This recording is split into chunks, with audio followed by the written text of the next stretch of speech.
नमस्कार, educational news channel पर आपका स्वागत है।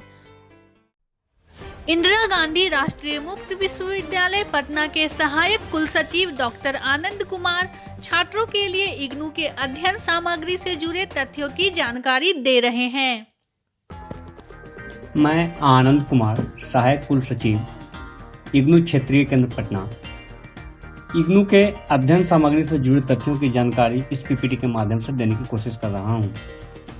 सर्वप्रथम इस कड़ी में हम दूरस्थ शिक्षा क्या है से परिचय करते हैं एवं इसकी आवश्यकता पर प्रकाश डालते हैं। 21वीं सदी में उच्च शिक्षा का वैश्वीकरण के लिए दूरस्थ शिक्षा एक बहुत ही प्रासंगिक एवं उपयुक्त शिक्षण प्रणाली है। यह शिक्षा का एक औद्योगिक स्वरूप को प्रस्तुत करता है, जिसमें पाठ्य पुस्तकों के प्रकाशन, वितरण, साथ ही साथ छात्रों के असंगठित आबादी को जोड़ना आदि शामिल है। मूरे के अनुसार दूरस्थ शब्द का शाब्दिक अर्थ है मापात्मक दूरी, जो शिक्षण पद्धति में शिक्षकों एवं शिक्षार्थियों के अलगाववाद की प्रकृति एवं आवेग को दर्शाता है।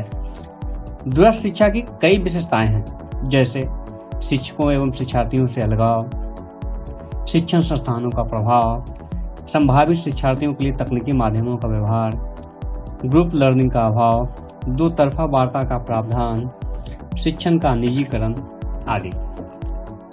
दूरस्थ शिक्षार्थी स्वयं उत्साहित, खुद से अपनी दिशा तय करने वाले एवं उत्तरदायित्व लेने वाले होते हैं। वैसे लोग जो पैसों की कमी, शिक्षण संस्थानों की दूरी आदि किसी भी सामाजिक रुकावटों के कारण पारंपरिक शिक्षा नहीं ले सके, वैसे लोग दूरस्थ शिक्षा के माध्यम से अपने शैक्षणिक आवश्यकताओं को पूर्ण कर सकते हैं। दूरस्थ शिक्षार्थियों की मुख्य विशेषताएं निम्नलिखित है। वे इस पद्धति में कार्य करने वाले सभी हितधारियों के भूमिका उनके खुद के भी को वो बखूबी जानते हैं। कार्यक्रम को पूर्ण करने की जवाबदेही उनकी एवं उनके अन्य सुविधादाताओं की होती है। दूरस्थ शिक्षार्थी खुद से सीखने वाले, सामग्रियों से सीखने की आदत विकसित करते हैं, अर्थात वो खुद पढ़कर सीखते हैं। दूरस्थ शिक्षा पूरी तरह से सत्यापित एवं तेजी से विस्तारित होने वाली व्यवस्था है, जो वर्तमान में सार्वभौमिक परिस्थितियों में शिक्षकों एवं शिक्षार्थियों दोनों के लिए एक नई व्यवसाय का मार्ग प्रशस्त करती है। दूरस्थ शिक्षा उच्च शिक्षा में तरक्की के लिए शिक्षार्थियों की स्वायत्तता पर जोर देता है। यह कक्षा में शिक्षा से दूर अलग शैक्षणिक संस्थानों की सीमा को असामयिक बताते हुए सीमा से पर एवं जीवन प्रयत्न शिक्षण है। यह शिक्षार्थियों को अभिप्रेरण को जीवित रखने में सहायक है। शिक्षार्थियों के पहुंच को एक बार नकारे जाने पर भी उसके अंक पत्र में अनुत्तीर्णता नहीं पूर्ण नहीं किया गया है और लिखा जाता है, जिससे शिक्षार्थियों को लिख करके शिक्षार्थियों को हतोत्साहित होने से बचाया जाता है। मुक्त एवं दूरस्थ शिक्षा पद्धति में कार्यक्रमों का प्रतिपादन कैसे होता है, थोड़ा आज उस पर भी हम लोग देख ले। दूरस्थ शिक्षा पद्धति के कई तत्व हैं, जैसे स्वपठन सामग्री, मीडिया एवं तकनीकी आधारित दिशा निर्देश, असाइनमेंट एवं मूल्यांकन, शिक्षार्थी सहायता तंत्र आदि। मुक्त एवं दूरस्थ शिक्षा प्रणाली की सफलता एवं प्रभाव यह मुख्यतः स्व अध्ययन सामग्री पर निर्भर करता है। मुक्त एवं दूरस्थ शिक्षा प्रणाली की सफलता मुख्यतः उसकी अध्ययन सामग्री पर निर्भर करता है। ये सामग्रियां तो मुक्त और दूरस्थ शिक्षा का रीढ़ की हड्डी होती है। अब स्व अध्ययन सामग्री के बारे में हम विस्तार से जानते हैं। स्व अध्ययन का अर्थ ही होता है खुद से अध्ययन या अध्ययन स्वयं द्वारा, बिना शिक्षक के। स्व अध्ययन सामग्री इस प्रकार से लिखा जाता है या तैयार किया जाता है कि उसे व्याख्या करने के लिए किसी शिक्षक की आवश्यकता नहीं होती है। इसका अर्थ हुआ कि सामग्री छोटे छोटे टुकड़ों में एवं साधारण भाषाओं में लिखा होना, जो दूरस्थ शिक्षार्थियों को अपनाने में मददगार हो। एसएलएम ऊपर बताए गए शब्द का परिवर्तनीय एवं लघु संक्षिप्त नाम है। स्वाध्ययन सामग्री का दूरस्थ शिक्षा पद्धति में महत्व पर हम थोड़ा प्रकाश डालते हैं। आत्म परीक्षण आज के नवयुवकों के लिए एक अच्छा विकल्प है। वो रोजमर्रा के बंधे हुए कार्यकलाप से अब उब जाते हैं, एक ही विषय को पढ़कर परेशान हो जाते हैं, तो इसमें स्वाध्याय एक अहम किरदार निभाता है, जिसमें विद्यार्थी अपने रुचि के अनुसार अपने पाठ्यक्रम को पढ़ते हैं, जिससे उनको बहुत विचारों का बोध होता है, उनकी सोच समझ बढ़ती है, जिससे उनको अपने जीवन में आगे बढ़ने में अत्यधिक सहायता होती है। नीचे दिए गए टेबल से स्व अध्ययन सामग्री के महत्व एवं विशेषताओं को आसानी से समझा जा सकता है। अकेला अध्ययन, समूह का इंतजार करने की आवश्यकता नहीं। खुद का स्थान, अपने स्थान से अध्ययन करने की छूट होती है। निजी अध्ययन है, समूह अध्ययन में पहचान खोने का डर होता है जो यहाँ नहीं है। समय की छूट है, यहाँ समय सारणी की जरूरत नहीं है। एक रूपता, सभी छात्रों के लिए समान किताब होते हैं। विशेषज्ञ सामग्री, देश विदेश के विशेषज्ञों द्वारा लिखित सामग्री है इसकी। अनुकूलनीय सामग्री, समय समय पर इसे आसानी से अनुकूलनीय है। सक्रिय अध्ययन, खुद का आइडिया से सीखने का मौका, न कि दूसरे के कह देने को ही मान लेना। लगातार प्रतिपुष्टि होती है, इसे स्व-विस्तारित एवं लगातार जांच करने की सुविधा स्व अध्ययन सामग्री में होती है। स्व अध्ययन सामग्रियों की विशेषताएं है कि यह शिक्षार्थी केंद्रित पहुंच पर निर्भर अनुसरण करती है। यह शिक्षार्थियों की आवश्यकता के अनुरूप बनाए एवं विस्तारित किया जा सकता है। स्व अध्ययन सामग्री प्रदर्शित करता है एक प्रभावी शिक्षक जैसा, जो निर्देशित करते हैं, उत्साहित करते हैं, समझाते हैं, विचार विमर्श करते हैं, प्रश्न पूछते हैं, प्रगति को जांचते हैं, उचित उपचार बताते हैं और सलाह देते हैं। जब विषय को पढ़ाते हैं तो महसूस करते हैं, जब विषय को हम लोग पढ़ते हैं तो महसूस करते हैं कि अदृश्य शिक्षक उनके साथ वार्ता कर रहे हैं और पढ़ा रहे हैं।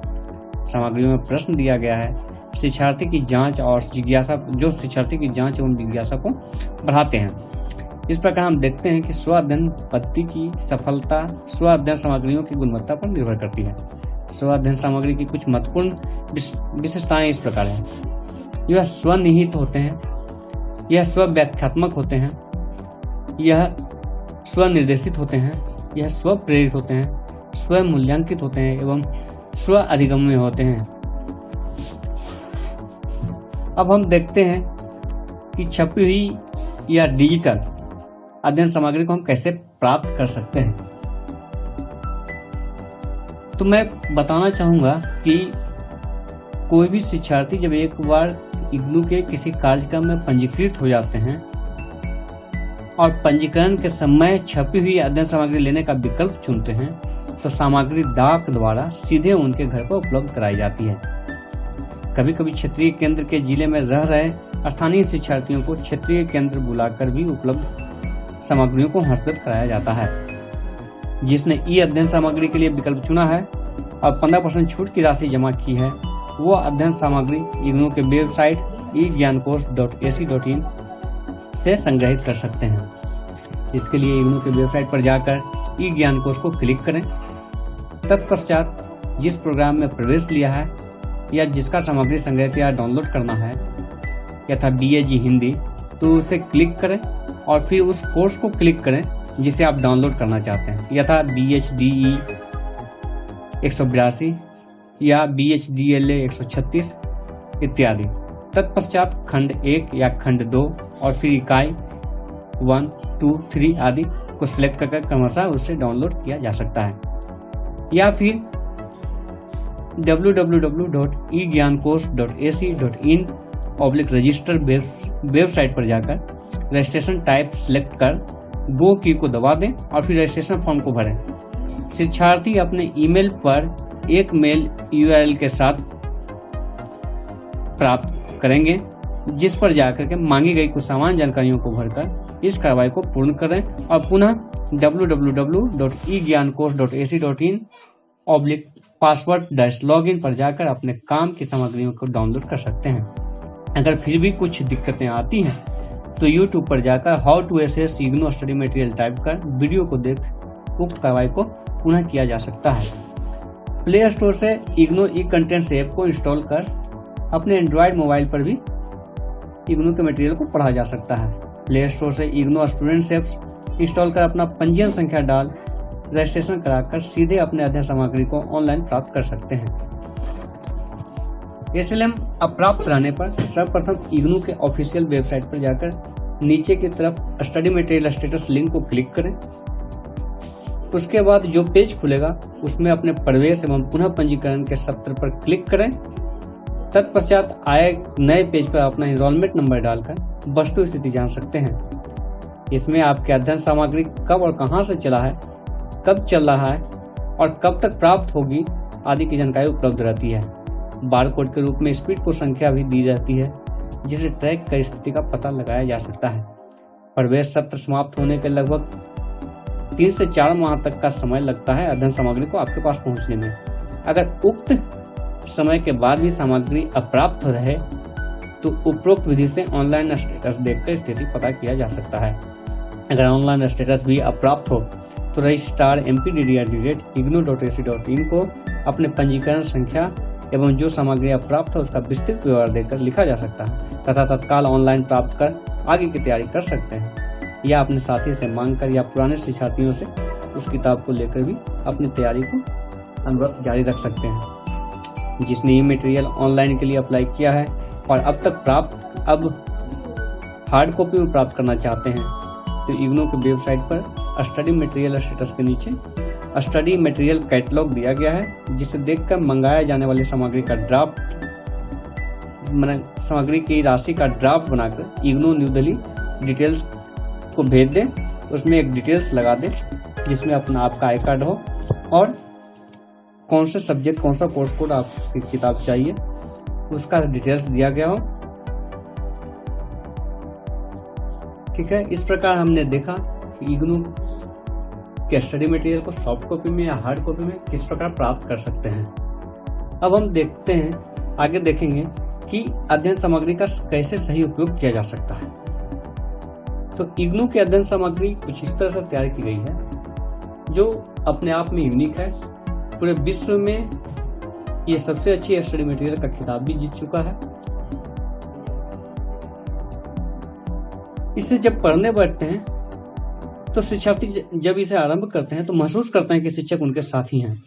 इग्नू के एक प्रोग्राम में कई कोर्स, एक कोर्स में कई ब्लॉक एवं एक ब्लॉक में कई यूनिट्स में बटे होते हैं,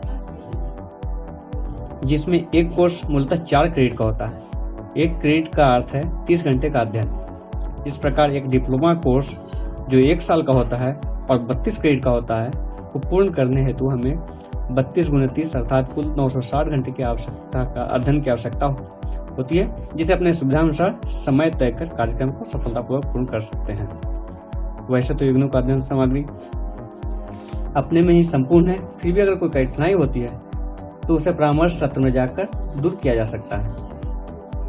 क्षेत्रीय केंद्र द्वारा शिक्षार्थियों को अध्ययन सामग्री उपलब्ध कराने हेतु कई तरह की रणनीतियां अपनाई गई है ताकि उसे समय पर अध्ययन सामग्री प्राप्त हो सके। इसके लिए जो ही हमें मुख्यालय से किताबें प्राप्त होती हैं तो संबंधित छात्र जिसकी किताबें हमारे अध्ययन केंद्र पर, क्षेत्रीय केंद्र पर उपलब्ध हुई है, उसे SMS भेजकर एक निश्चित तय समय और दिन को बुलाकर उसे हस्तगत कराने की कोशिश की जाती है। क्योंकि डाक से भेजने पर कभी बार डाक लौट आती है या फिर समय लगता है, तो इस सभी से बचने के लिए कि समय मिल जाए हम लोग ऐसा करते हैं। अगर शिक्षार्थी दूर के हैं, वो नहीं आ सकते तो उन्हें स्पीड पोस्ट द्वारा भेजा जाता है। पिछले सत्र से ये एक प्रथा चली आ रही है कि जो जिस जिला में क्षेत्रीय केंद्र अवस्थित है उसके छात्रों को क्षेत्रीय केंद्र पे बुलाकर ही जो किताबें उनकी उपलब्ध है क्षेत्रीय केंद्र के स्टॉक में उस उपलब्ध करा देने का आदेश हेडक्वार्टर से प्राप्त होने के कारण हम लोग उसे लोकल शिक्षार्थियों को अपने क्षेत्रीय केंद्र पर बुलाकर ही उसे सामग्री को हस्तगत कराते हैं। उसके लिए पूर्व में उनके रजिस्टर्ड मोबाइल पर SMS भेजते हैं। अगर किसी कारणवश वो तय की गई दिन पर आने में असमर्थ है तो अपने किसी निकट संबंधी को भेजकर, लेकिन आई कार्ड साथ हो, उसे भेजकर और ले सकते हैं, या फिर अपने सुविधा अनुसार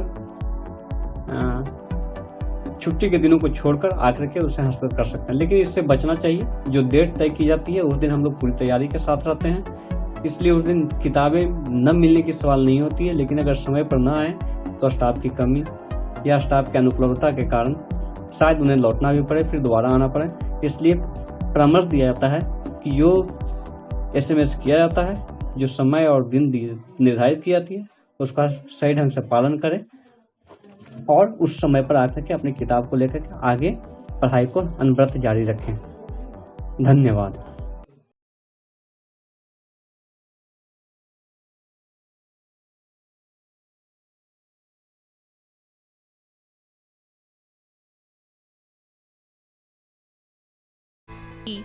ऐसे ही जानकारी के लिए बने रहें हमारे साथ, देखते रहें educational news channel. Like, subscribe और शेयर करना ना भूलें। सुरक्षित रहें। धन्यवाद।